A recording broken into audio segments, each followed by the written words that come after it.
తోటి విద్యార్థుల చేతిలో గాయపడి ఆసుపత్రిలో చికిత్స పొందుతున్న విద్యార్థి కుటుంబ సభ్యులకు న్యాయం చేయాలని డిమాండ్ చేశారు స్టూడెంట్స్ యూనియన్ నేతలు. బాగంబర్పేటలోని విద్యార్థి బంధువులతో కలిసి కాలేజీ ఎదుట ఆందోళన చేస్తున్నారు.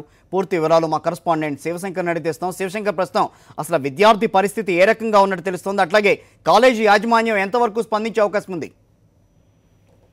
కిషోర్, నిన్న మధ్యాహ్నం అంబర్పేటలో ఉన్నటువంటి చైతన్య కాలేజీలో ఘర్షణ నేపథ్యంలో విద్యార్థికి న్యాయం చేయాలని విద్యార్థి సంఘాలు చైతన్య కాలేజీ ముందు ధర్నా చేపట్టడం జరిగింది.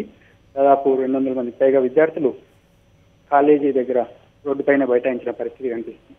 ముఖ్యంగా కాలేజీ యాజమాన్యం నిర్లక్ష్యంగా వహించడం, అబ్బాయిని హాస్పిటల్ తీసుకెళ్లకుండా మధ్యాహ్నం 2 గంటల ప్రాంతంలో ఘర్షణ జరిగితే కనీసం హాస్పిటల్ తీసుకెళ్లి ట్రీట్మెంట్ చేయకుండా నిర్లక్ష్యంగా వ్యవహరించడం, ఇప్పటి వరకు కూడా కాలేజీ యాజమాన్యం అబ్బాయిని పరామర్శించడానికి కానీ గౌరవకు సంబంధించి ఏం జరిగిందని తెలుసుకోకపోవడానికి ముఖ్యంగా వాళ్ళు తప్పుపడుతున్నారు. ఇప్పటికీ కనీసం స్పందించి అబ్బాయికి న్యాయం చేయాలి, అదేవిధంగా ఏం జరిగిందని తెలుసుకొని బాధ్యులు ఎవరున్నాలో వాళ్ళని కఠినంగా శిక్షించాలని ప్రధానంగా వాళ్ళు కోరుతున్న పరిస్థితి కనిపిస్తుంది.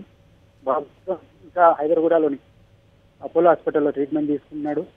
తల్లిదండ్రులు ప్రధానంగా వాళ్ళు చెప్తున్నది, మధ్యాహ్నం 2 గంటల గొడవ జరిగితే 4 గంటల వరకు కూడా హాస్పిటల్ తీసుకెళ్లకుండా కాలేజీ యాజమాన్యం నిర్లక్ష్యంగా వ్యవహరించిందని తల్లిదండ్రులు ఆరోపిస్తున్నారు. అదేవిధంగా విద్యార్థి సంఘాలు కూడా ఇటువంటి వాదనలు వినిపిస్తున్నాయి.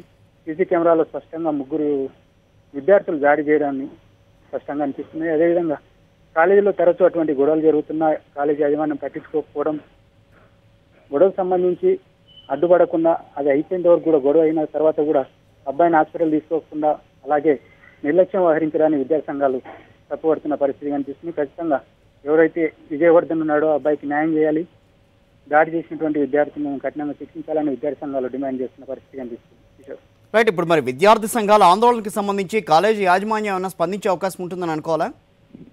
కాలేజీ యాజమాన్యం నిన్న కూడా విద్యార్థి సంఘాలకు సంబంధించి ఈరోజు విద్యార్థులను కూడా అంటే కాలేజీని క్లోజ్ చేసిన పరిస్థితి ఉంది. అంటే విద్యార్థులను ఎవరిని రావద్దని చెప్పి సూచించారు. కనీసం నిన్న జరిగిన సంఘటనకు సంబంధించి మొత్తం విద్యార్థి అంతా భయపడుతున్న పరిస్థితి ఉంది. తోటి విద్యార్థులు చూస్తున్నా కూడా అక్కడ ఉన్నటువంటి స్టాఫ్ ఎవరు ఆ గొడవను అడ్డుకోవడం కానీ వాళ్ళని వేరు చేయడం కానీ చేయలేదు. తర్వాత దెబ్బ తగినటువంటి వ్యక్తిని అలాగే కింద ఉండి విజయవర్ధన్ ఆడ గొడవ జరిగిన తర్వాత తను అలా కింద పడిపోయినా కానీ కనీసం అబ్బాయిని పరామర్శించడం కానీ లేదంటే హాస్పిటల్ తీసుకెళ్లడం అవేమీ చేయకుండా నిమ్మకి నీరెత్తినట్టు వ్యవహరించినటువంటి సిబ్బంది, అదేవిధంగా అక్కడ ఉన్నటువంటి స్టాఫ్ కూడా కొలీగ్స్ కూడా ఉన్నారు, వాళ్ళు కూడా ఎవరు పట్టించుకోకపోవడం, తర్వాత పోలీసులు వచ్చిన తర్వాత గొడవకు సంబంధించినటువంటి వివరాలు కూడా తెలపకపోవడం, ఇప్పుడు విద్యార్థి సంఘాలు అడుగుతున్నా కూడా ఏం జరిగింది ఏంటన్న దానిపైన కూడా సరిగా స్పందించకపోవడం, కాలేజీకి మార్నింగ్ వచ్చినటువంటి విద్యార్థులను కూడా బయటికి కాలేజీ సెలవు అని చెప్పి పంపించడం, నోటీస్ లేకుండా సెలవు ఇవ్వడం, వీటన్నిటిని తప్పుపడుతున్న పరిస్థితి. ఇప్పటికి కూడా కాలేజీ యాజమాన్యం ఏం జరిగింది, గొడవ గల కారణాలు ఏంటి, ఎందుకు గొడవ జరుగుతుంది,